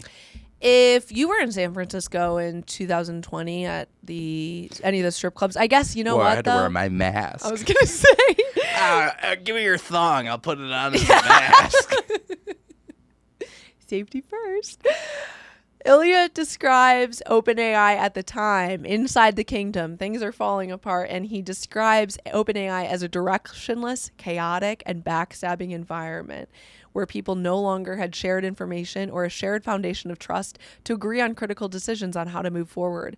This infighting was slowing down research progress and eroding any chance at making sound AI safety decisions. Mm-hmm. One thing you have to know about Sam is he does not want board of directors oversight. He thinks that the board of directors should be just give him advice but give him a wide berth. Okay, that's the thing that he was telling Stanford students back in I think 2017. He had given a talk. That's his mantra. Okay, that's his Peter Thiel hat on. He doesn't want any oversight from the board of directors. He doesn't want any criticism. Excuse me. Sorry, pizza and seltzer. He doesn't want any oversight. He doesn't want any criticism. So when one of the board members, Helen Toner, she's a scientist, she publishes a research paper that has one singular criticism of OpenAI. It's like on page 35 of this 65-page research paper. And Sam rips her a new one. And it's ultimately leaked to the press. People think that Sam leaked it to the press because there's no way that an already strapped newsroom is going to go find a fucking 30-page, 60-page research paper and be like, oh my God, the board of directors is criticizing OpenAI, because that's a normal thing for board of directors to do, by the way. So he pulls the same shit again. He calls her up. They have a good conversation. They both seem to agree that maybe she should have given him a heads up, but overall, a board member should be able to criticize the company. But to everybody else, he says, quote, any criticism from any board member is unacceptable and she's got to go. And then he starts to triangulate. He tells each board member and each executive that each other thinks that Helen should leave. Wow, that's vindictive shit, man. That's some Survivor shit, wouldn't you say? That is Survivor. That is totally Survivor. He's causing, quote, fragmentation among his own leadership team, scattering information to different people, but never giving anyone the full picture, allowing him to maintain full control. Is that Suri? Would she do that? Suri wouldn't do that, but Parvati would. Parvati? Yeah. So this only works if the board members hadn't caught on to his behavior. And he thinks he's going to outsmart them. The truth is, they don't normally talk to each other. But now, because they had that insight from Ilya and Mira, and because they're kind of putting things together, with the toxic box, sometimes you think it's only you. Sometimes you're like, I must be the only person seeing this. But then you start to talk to other people and you realize that it's a pattern and you start to put together the pieces, and they had done that. And so now they have back channel communication where they could compare notes and get the truth. And this was the last straw. The board was like, if we cannot trust this guy, we have to replace him. Here's from the book. The independent directors laid out what they knew. In total, the three of them had had similar feedback from at least 7 people within 1 or 2 levels of Sam, including Ilya, Mira, and the Emoti siblings, who oversaw safety and non-safety parts of the company. Several had described Sam's behavior as abuse and manipulation. Most had highlighted his lack of honesty and their inability to trust what he had said. There were myriad other issues that the independent directors had found, including the disempowerment of the nonprofit, Sam not disclosing his legal ownership of the OpenAI startup fund, that's how he makes money, and Sam lying about legal approval for GPT-4. What did it mean that OpenAI was trying to build AGI when its senior leadership couldn't trust either basic or critical information coming from its CEO? Plus, Mira's doing all the work. Everybody trusts Mira. Most people don't trust Sam. So we don't really need Sam anyway. So they finally catch him in a lie. Straight up. This is like right out of Succession. Sam told Ilya that one of the board members, Natasha McCauley, who, fun fact, is married to Joseph Gordon-Levitt, was supportive of removing Helen Toner from the board. But now they're all in a room together and Natasha says, I never fucking told you that. Here's a quote. On the second day of the 5-day board crisis, the directors confronted Sam during a mediated discussion about the many instances that he had lied to them, which had led to their collapse of trust. Among the examples, they raised how he had lied to Ilya about Natasha, saying Helen should step off the board. Altman, realizing he's been had, momentarily lost his composure, clearly caught red-handed. Well, I thought you could have said that. I don't know, he mumbled. You done fucked up, Sammy boy. November 17th, this is a Friday, the board of directors made their decision, remove Sam, put in Mira. They push out a statement that said Sam Altman had, do you remember this quote? Not been consistently candid with the board. So here's the problem though, and this is how I know I think these guys have not read a history book. You cannot just take out the leader of what I'm going to be calling a cult when all of the cult members are still brainwashed. And you can't just tell them he's been lying to us, because this man is a master manipulator. What did Paul Graham say at the beginning? You would drop him into an island of cannibals and he would come back their leader. The problem is all of the employees, other than those top levels of executives, were still bought in. So the other thing is, he had just been named CEO of the year. No regular customers knew that he was being manipulative. All of the senators at the time, I mean, look, they had John Kennedy practically had like hearts for eyes. I mean, they loved this guy. I remember when I found out that he was fired, I thought, that's weird. This is a super popular product. Like, why would they fire? Not being consistently candid. What does that mean? Like, you're going to have to tell me so much more. The problem is when all the executives or when all the employees ask those executives and those board members, can you give us any evidence? They can't. Because if they did, they'd be throwing Mira under the bus. They'd be throwing Ilya under the bus. And they can't do that. Right? So they're kind of in like a tough spot. And if you were somebody who had been manipulated by Sam Altman, you're not going to stand up in that moment and say anything, because you know if you go against him, and it may be looking at this point, maybe he'll come back, you don't want to be on his bad side. So you're not going to stand up. And so at this point, Ilya and Mira start to freak out. Did we make the wrong decision?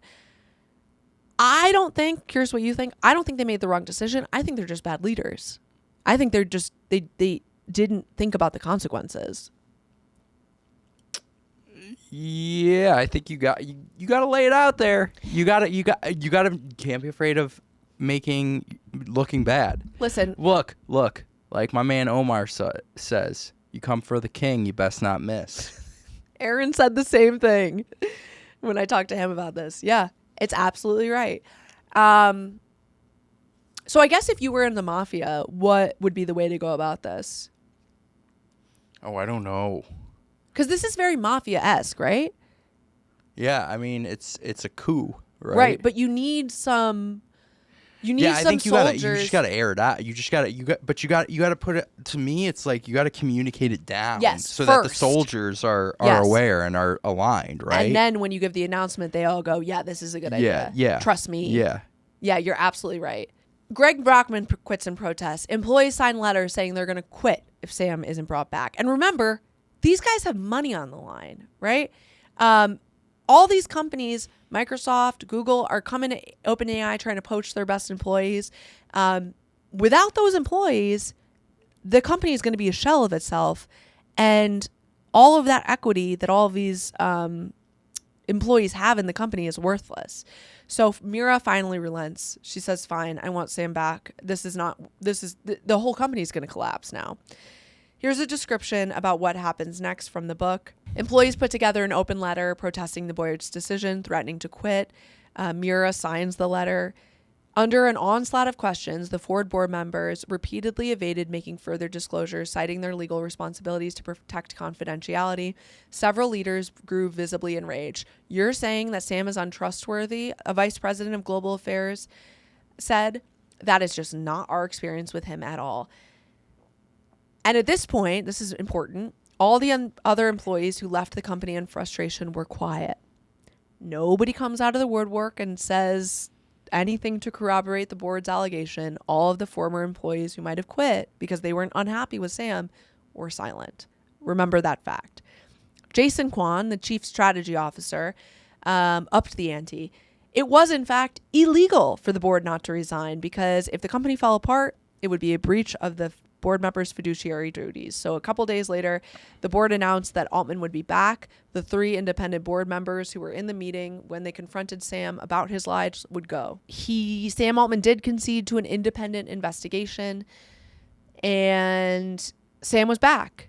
By March 8th, the new board members concluded the investigation. The report was never released to the public. Larry Summers, who is now on the board, said that they did find lots of instances of Sam telling different people different things, but it wasn't enough for him not to run the company, which is classic. And why would I fucking trust Larry Summers, who mentored the biggest manipulative gaslighter of all time, Sheryl Sandberg?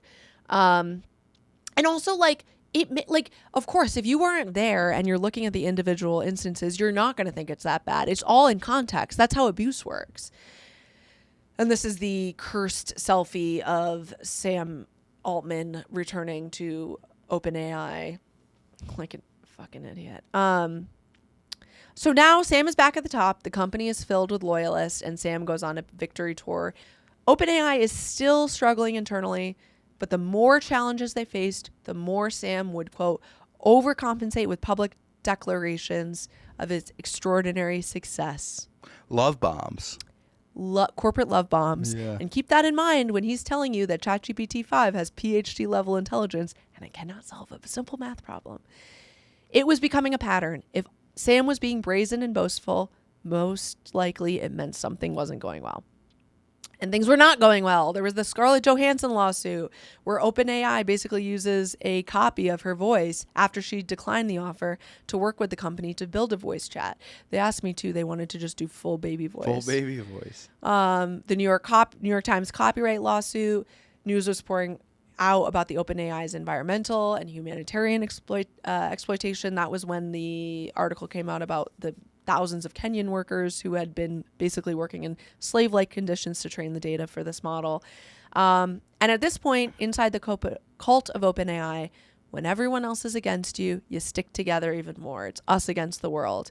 But then finally, something happens that causes even Sam's biggest believers to crack. Oh, one thing to note is a reason that a lot of these employees working these insane hours in crazy conditions, going to work jail, is that they've got all this equity and they're promised a massive payout when OpenAI either goes public or is bought. So they're like, you know what, Sam, you might be insane, but you're good to me, so I'm going to stick it out for the payday. But then this Vox article comes out in spring of 2024. It's called Leak OpenAI Documents Reveal Aggressive Tactics Towards Former Employees. In it, Kelsey Piper explains Employees at tech giant OpenAI who wanted to leave the company were confronted with expansive and highly restrictive exit documents. If they refused to sign, they were reportedly threatened with the loss of their vested equity in the company, which could be, by the way, like millions. This is very uncommon in Silicon Valley. The policy had the effect of forcing ex-employees to choose between giving up what could be millions or agreeing not to criticize the company with no end date. So that's why no employees came out to corroborate the board stories about Sam. Anyone who left the company was gagged. Employees who were still at the company had no idea, and they pressed Sam, "Did you know about this? Yes or no?" In a town hall. He goes, "I knew about it in some instances, but didn't realize it was a requirement for everyone. It escaped my notice." Bullshit. Brockman chimes in, "Same." That's exactly what I wrote. Bull fucking shit. More evidence came out that the executives knew about it, signed off on the clause. Employees continue to push. What the hell? This article came out. They say you knew. He says, quote, "We're still trying to get a full understanding of the scope, but, it's our names on the document. We were in conversations where these tactics were discussed." All right. I hate to say he it. admitted it. Well, but he's also doing, remember what Ted Cruz says, when you use the passive voice, it's because you're trying to avoid responsibility. Yes, but admission is step one. Okay. They said they had emailed all of the former employees, releasing them from NDAs, and they had taken off the provision for newly deployed employees. And then, of course, another investigation. Now, this is kind of a funny quote. Jason Kwan, he's the guy who said, if you don't bring Sam back, it's illegal. You're going to real business jail. This is from the book. Jason Kwan, when all these employees are freaking out, they're raging, "Sam, tell us the truth." It's like, Beauty and the Beast when they're knocking on the door. Jason Kwan gets up and goes, this is his stilted, heartfelt defense of Altman's characters that seem strangely out of place. And I want you to imagine, you're as angry as you could possibly be. You feel betrayed. You feel confused. I thought I was working for something good, and now I realize you might be a liar. And some executive comes up and says, guys, we want to give you answers when you ask for them because we know you want them, like, right now. And I think sometimes we try to give them to you and, we should just wait sometimes. And I think that, that is part of the whole thing that's happened here. It's not that there's intentionality sometimes in all of this. It's just, I really think, Sam in particular, he just doesn't want to let you down. That's where it comes from. Like, I've been working with this guy for a really, really long time. That's why I keep working with him, And so it does come from a good place. That's what I'm saying. You can shit talk me all you want, but that's that's what I got to say. Nice. It's a lot of nothing. Early in my career, I worked for this old German guy, and whenever I would ramble like that, he'd be like, "Say what they're going to say and then shut the fuck up." And that's You've solid given that advice. advice to me. Yeah. I've told you that before, right? So we can kind of fast forward to today. Ultimately, with Sam back at the helm, OpenAI just continued to double, triple down, buoyed by President Trump's big, beautiful bill that basically takes off all the reins for AI. I mean, investing billions and billions of dollars of U.S. taxpayer money into these AI companies and subsidizing them. ChatGPT 5 just came out, I think last week. OpenAI said that they were not going to release information on the energy use of ChatGPT 5. Smart. And obviously there's no laws that compel them to do so. Apparently there's been a lot of backlash against ChatGPT 5. It's not as laudatory as the old one would be. So apparently, again, as you guys know, I don't use ChatGPT at all. But apparently if you were to ask it questions before, I'd be like, "That's a really good question. You must be really smart for asking that question." And there would now it's like, "You fucking idiot. Yeah. You should know this already." Nice one, boner. Yeah, I want to pull it up, turn it on bullying mode. With ChatGPT 4, there were people, actually, if you go to a subreddit called AI is my boyfriend, there are people who have been engaged to their AI. It's their best friend. And I think that they turned down that capability. So it's not as friendly anymore. It's more like a Google search. I think that there was enough articles written about people going suicidal because they thought that this AI was going to break up with them. Or remember the kid, I think he was a kid, right? Whose AI told him that they were Games of Thrones character. And they said, like, if you kill yourself, you'll meet me in the afterlife. Oh, geez. Yeah, and so there's a lot of these instances where people get kind of what they call AI psychosis, and they believe that this AI is a real person. But remember, guys, the AI doesn't know what it's saying. It's just predicting text that it thinks you want to hear based on information from the internet. There's also been some funny drama this week. Did you see this? The whole thing about the charts, that they posted these charts being like, this is how much bigger it is compared to the previous models, but the bars are all fucked up. So like they use ChatGPT to create these charts. Yeah. But like here you're seeing a bar that says 52.8, and it's taller than the bar that says 69.1, which is the same size as the bar that says 30.8. So it's like, I would be upset if an intern gave me this chart. I think a 10-year-old could do a better job. But imagine like they botched that in the introduction of this product. Sam Altman said that GPT-5 would have PhD level intelligence, but it's unable to solve basic math problems.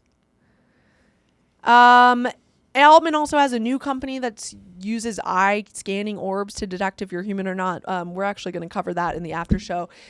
Are you ready to move to the takeaways? Yes. I think it is interesting to me because we're kind of at a moment in time where we have all these men in power, Sam Altman, Elon Musk, Donald Trump, who just want to be loved. They just want to be liked. And I think for a lot of them right now, their decision-making and motivation comes back to how can I get the most people to like me right now? And I think it's interesting because it's like, that's also why people who use AI in most maladaptive ways, like it comes up with Mark Zuckerberg, people only have 3 friends. Like if men could just get friends, a lot of these problems would be solved. That's your takeaway?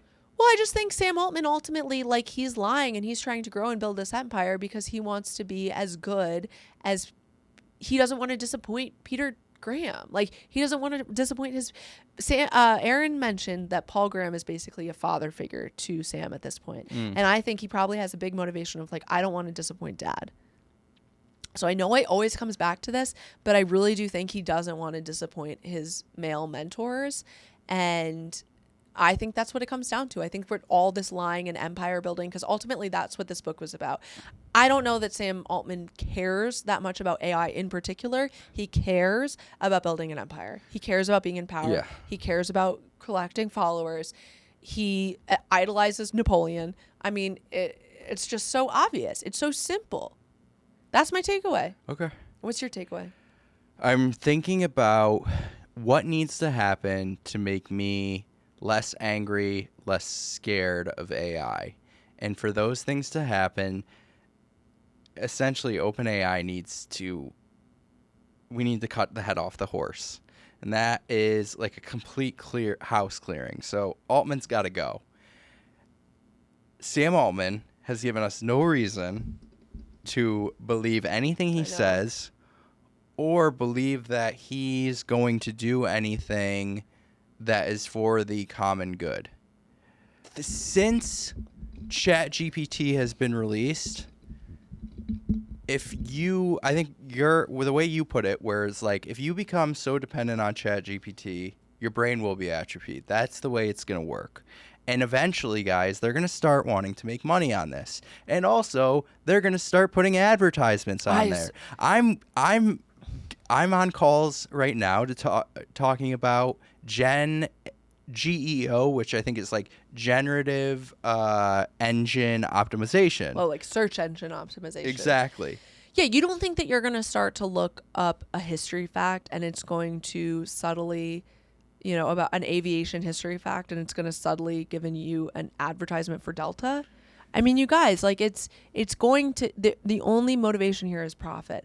And I know people think, well, I will have to work less. And maybe with AI, we could even move to a shorter work week. Well, let me tell you guys, that's a policy decision. That has nothing to do with productivity. Those gains will be captured only by people at the top. So, yes, Altman needs to leave, and then ultimately we need government intervention. I'm looking at you, Europe, and the EU. You are going to be the thought leaders on truly. this. Sweden, GDPR. you too. Like, we need you to lead the way on this because we clearly are not in a place to do it. And it's really unfortunate. But yeah, it's scary, and like think about all the things that the pros do not outweigh the cons. No. Your energy bill. The New York Times just put out an article today that the reason your energy bills are so high is because of these data centers. All the human rights things that are happening. And we will cover all that before you can go into it I'll just briefly, but we're going to do so much more. We're going to do full episodes on this, and I'd love it. Listen, here's the thing. If you are somebody that's optimistic about AI and you have like a, solid background on this, about energy consumption, about like, I don't know, if you're coming from a place of academic knowledge, I'd love to hear from you. Like, give us some good reasons why we shouldn't be so pessimistic. One thing that keeps me optimistic is knowing that these guys are so dumb. And I do think that, like, for example, people are already realizing that some of these smaller models that can run on your phone, for example, that are more highly trained might actually be more effective than a super large data model, than a super large language model that requires a data center. So it might be possible that in short order we'll realize that maybe was we scaled too much. Yeah. And then once we hit a dust bowl, believe me, what is my sister-in-law, your wife always says, people only change. What does she say about people changing to the degree of pain that they're in? Yeah. We're not in enough pain, unfortunately, and I don't think anything will change until we are. So once the dust bowl comes, people didn't stop plowing until things got really bad. And I know it sucks, but the one thing that makes me feel better is humans are going to human. And there's nothing that I can do in particular other than learn and grow and share. But sometimes I feel really guilty and I feel really scared. And then I remember whether I was here or not, all this stuff would have happened. Right? Yeah. Yeah. And so all I can do is use my voice, and all I can do is, like, anytime that there's a protest, listen, Arizona just prevented a data center from being built. And that was incredible. And I'm really proud of them. Did you hear that? Mm-hmm. So there are people fighting against this, and you should join them. It's really fun to get out and protest, especially when it's nice weather out. It's a great way to get your steps in. Not in Arizona in August. But isn't it amazing that they did it in it's August? great, That even just goes to tell you. So, hey, by the way, our good news correspondent is actually back from her internship, and she has submitted a story. So before I read this story, let's just say goodbye now, and then we'll end with the story. Thank you guys so much. We will be back in 2 weeks. If you want to hear from us before then, you can join the Patreon. Over on the Patreon for $5 a month, you get 4 extra episodes every month. You get our after show, which is where we kind of cover extra stories that we didn't have time to cover on the main episode. And then you get our hot topics. Last week, we covered a big story, bombshell investigation by the New York Times about Uber covering up sexual assault reports. Uber, Y Combinator company, yeah? I don't know. I'll look it up. I'm not sure. But yeah, so lots of good stuff over there. Remember, this is an indie podcast, and we are supported by listeners like you. And then, of course, our advertisers who are also listeners like you. No, they were not in Y Combinator. Okay, great. If you want to follow us on Instagram or TikTok, you can do so at Corporate Gossip Podcast.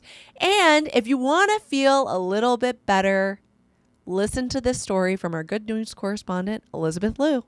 Last May, Buona Foccetta, a restaurant in San Diego, was raided by ICE agents wearing tactical gear. They handcuffed several workers and detained 4, and as a result, the restaurant was forced to temporarily close several locations. Now, the city is fighting back. On July 22nd, the County Board of Supervisors voted to launch a Know Your Rights program for small businesses. The program will be developed in collaboration with worker advocates, other small businesses, and legal experts. It will provide information on how to respond if ICE agents show up, how to avoid business closure, and how to protect workers' due process rights. The program will be offered in multiple languages and will be available virtually. Board Chair Tara Lawson-Remmer crafted the proposal after the raid of the restaurant. She said, "Every business owner and every worker has rights. Due process does not disappear based on where you were born." The first workshop was held in person on August 14th, and another will be held over Zoom on Monday, August 18th, from 6 to 7:30 p.m. If you would like to attend, you can actually RSVP in the link in our show notes. Even if you don't live in San Diego, there are still many ways you can help. You can call your state representatives and tell them that you don't support Trump's actions, and you can advocate for the immigrants in your community. You can support immigrant businesses around you. You can look into organizations that already exist in your neighborhood. You can volunteer at a legal aid center, help teach an ESL class, or volunteer for an after-school program. Lastly, if you have immigrants living in your neighborhood, don't be afraid to reach out and offer a helping hand where needed. Thanks, Elizabeth, for submitting this report.